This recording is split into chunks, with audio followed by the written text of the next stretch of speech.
오늘 말씀 보겠습니다. 오늘 말씀의 제목은 사랑을 기억합시다 라는 제목으로 여러분과 함께 말씀을 나누려고 합니다.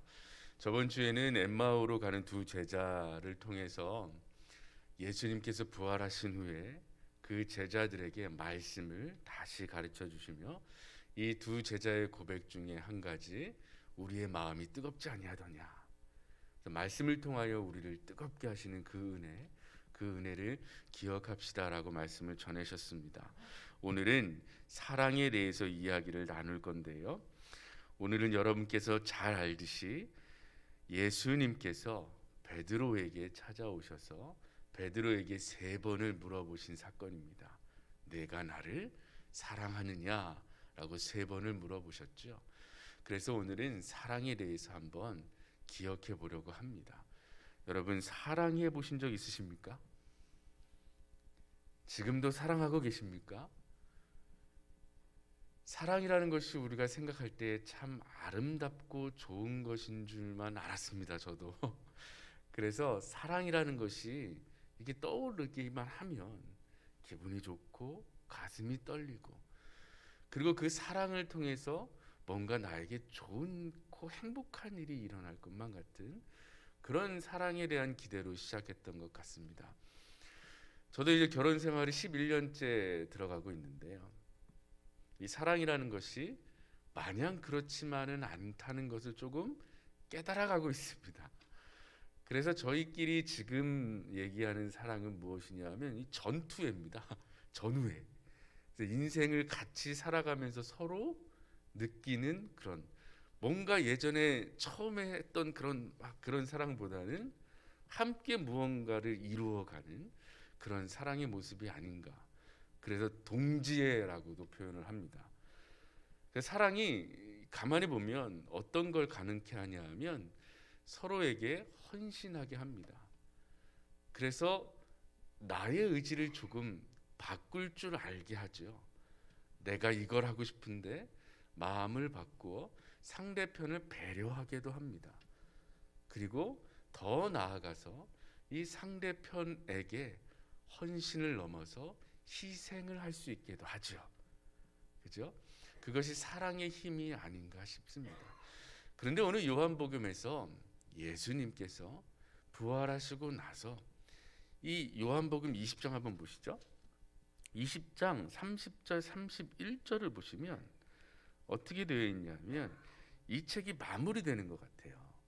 요한복음 20장 30절 31절 보시면 예수께서 제자들 앞에서 이 책에 기록되지 아니한 다른 표적도 많이 행하셨으나 오직 이것을 기록함은 너희로 예수께서 하나님의 아들 그리스도이심을 믿게 하려 하며 또 너희로 믿고 그 이름을 힘입어 생명을 얻게 하려 함이니라. 아멘 하고 끝날 것 같은데 다른 이야기가 시작되는 거예요. 바로 물고기를 잡으러 이 갈릴리 바닷가에서 물고기를 잡던 제자들의 이야기입니다. 다시 회상시키죠. 마치 영화가 끝나고 나서 다른 이야기가 싹 나오는 것처럼 마무리되는 이야기가 시작됩니다. 예수님과 베드로의 첫 만남은 어디였나요?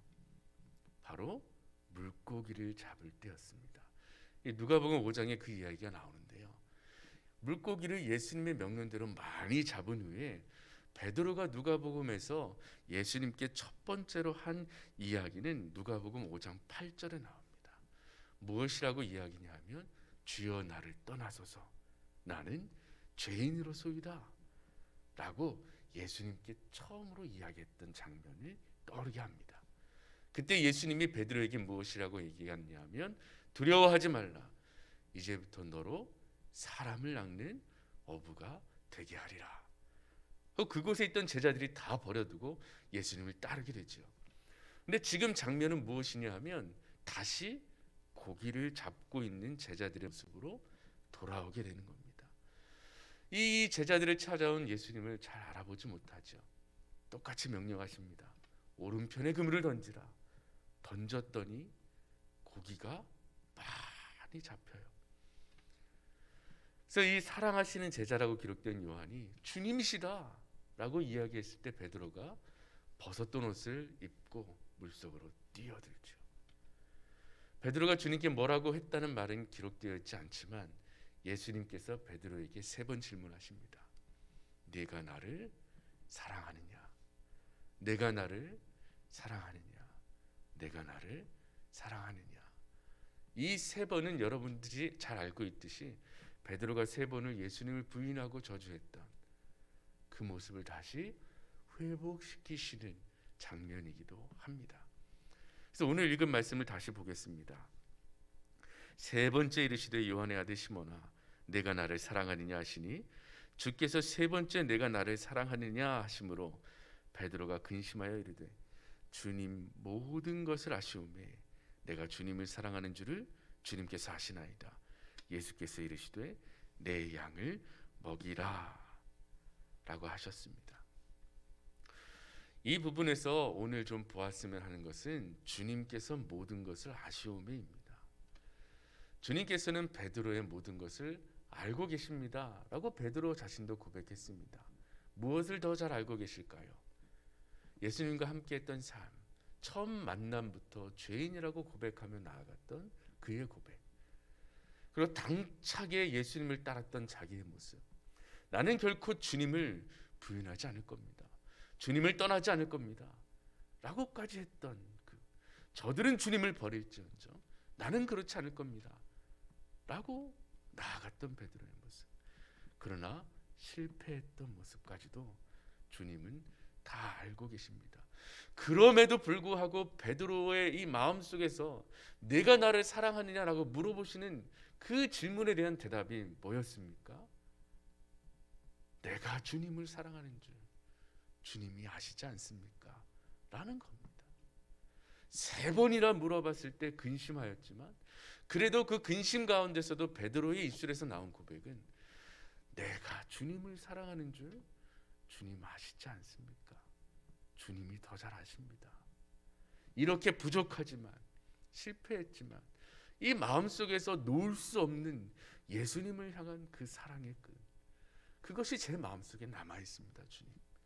주님께서 아십니다 라고 고백합니다. 그 사랑을 회복하고 나서야, 회복시키시고 나신 후 예수님께서 3번이나 베드로에게 명령하시죠. 내 양을 먹이라, 내 양을 치라, 내 양을 먹이라 입니다.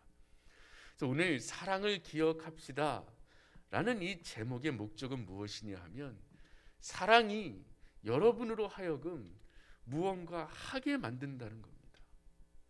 무엇을 하게 만드느냐?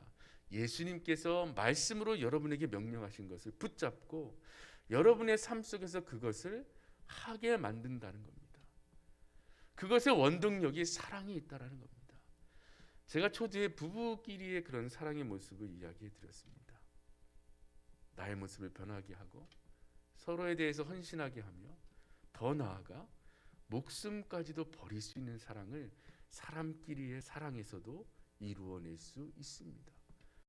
그런데 주님께서 요구하시는 사랑은 무엇이냐 하면 먼저 그분이 우리의 부족한 사랑임에도 불구하고 우리를 완벽하게, 완전하게, 온전하게 사랑해 주신다는 것을 기억해나라는 겁니다.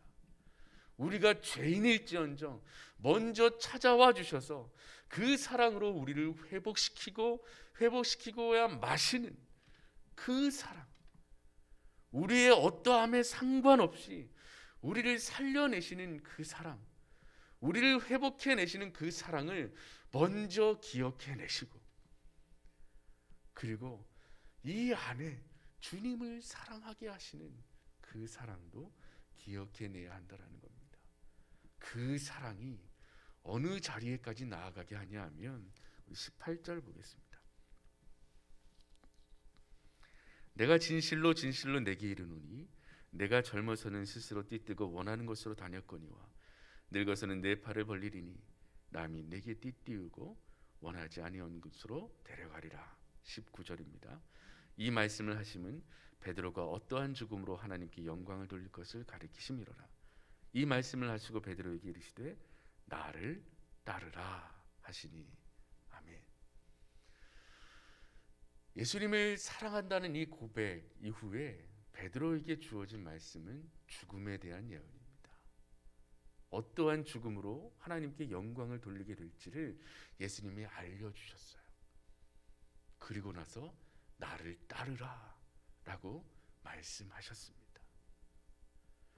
하나님과 예수님과 이 사랑의 관계가 없으면 할 수 없는 일이 바로 예수님을 따르는 일입니다. 왜냐하면 고난과 죽음이 그 앞에 있기 때문입니다. 그런데 어찌 사랑 없이, 예수님과의 이 사랑의 관계 없이 이 예수님을 따르라는 명령을 우리가 해낼 수 있겠습니까? 그래서 우리 안에 예수님의 사랑을 기억하는 일은 아주 중요한 일입니다. 영화 중에 이런 영화가 있습니다. 이 빅피쉬라는 외국 영화인데요. 이 영화는요, 주인공이 정말 무모한 도전으로 가득 찬 영화입니다. 이 이야기가 어떻게 이런 이야기로 전개되냐 하면, 어릴 때의 이 주인공이 어떻게 죽게 되는 날, 어떻게 언제 죽을지를 알게 돼요. 그러니 어떤 죽음의 상황이 와도 자기는 죽지 않는다는 걸 아는 거예요. 그러니까 용기 있게 모든 일을 다 해내며 여행을 다니며 모험을 이루어냅니다. 놀라운 이야기들이 가득합니다.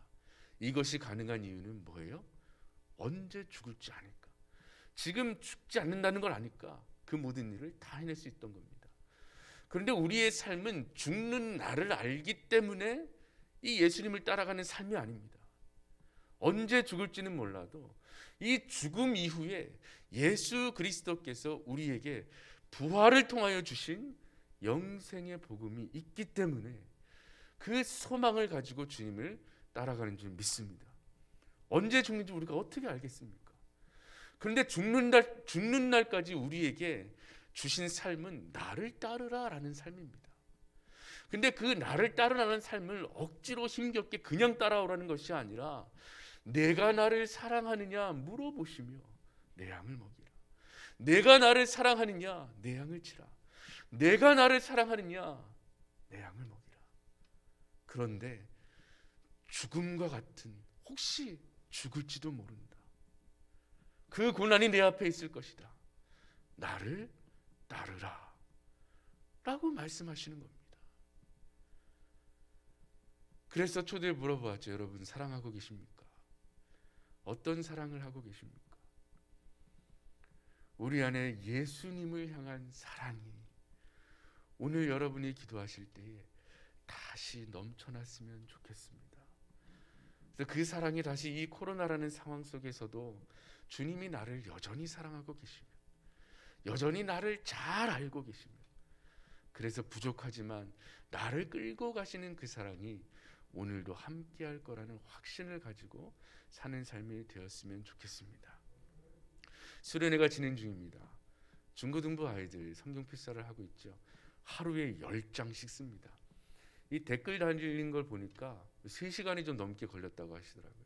이 쉬운 일이 아닙니다. 아동부 애들도 쓰고 있는데요. 제 짧은 생각으로는 2월 한 달이면 끝날 줄 알았어요. 근데 1, 2, 3학년 아이들에게 따라 쓰는 것이 상당히 어렵더라고요. 3월까지 연장했어요. 이 쉬운 일이 아닙니다. 이 수련회를 통해서 우리 아이들에게 바라는 것은 이 사랑이 회복되기를 바라는 거예요. 여러분들도 기도해 주십시오. 청년부 수련회 27일에 있습니다. 27, 28일은 또 아동부 수련회가 있습니다. 무엇보다 우리가 원하는 건 예수님의 사랑이 그 안에 깃들기를 원하는 겁니다. 위에서 기도해 주셔서 여러분이 먼저 가신 길, 이 사랑으로 둘러싸인 길, 사랑으로 보호받는 길, 그래서 어렵지만 보람차고 기쁨이 있는 이 길을 우리의 자녀들도 청년들도 함께 갈 수 있기를 위해서 기도해 주시기 바랍니다. 기도하겠습니다. 전능하신 하나님, 예수님의 질문을 우리의 삶에 적용해 봅니다. 내가 나를 사랑하느냐? 내가 나를 사랑하느냐? 내가 나를 사랑하느냐? 이 물음에 우리는 주님이 우리를 사랑하시고 또 주님이 우리를 잘 아시니 부족하지만 주님을 사랑합니다 라고 고백할 수 있다는 것이 감사로 여겨지게 하여 주시옵소서. 이것이 우리 안에 기쁨으로 드러나기를 원합니다. 무엇보다 귀한 사랑을 우리에게 주셨으니 이제 우리도 주님의 명령을 따라 기쁨으로 사랑을 가지고 주님을 따라가기 원합니다.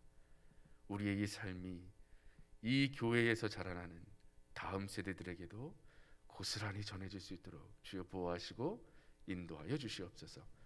모든 것 주님께 맡기며 우리 주 예수 그리스도의 이름으로 기도합니다. 아멘.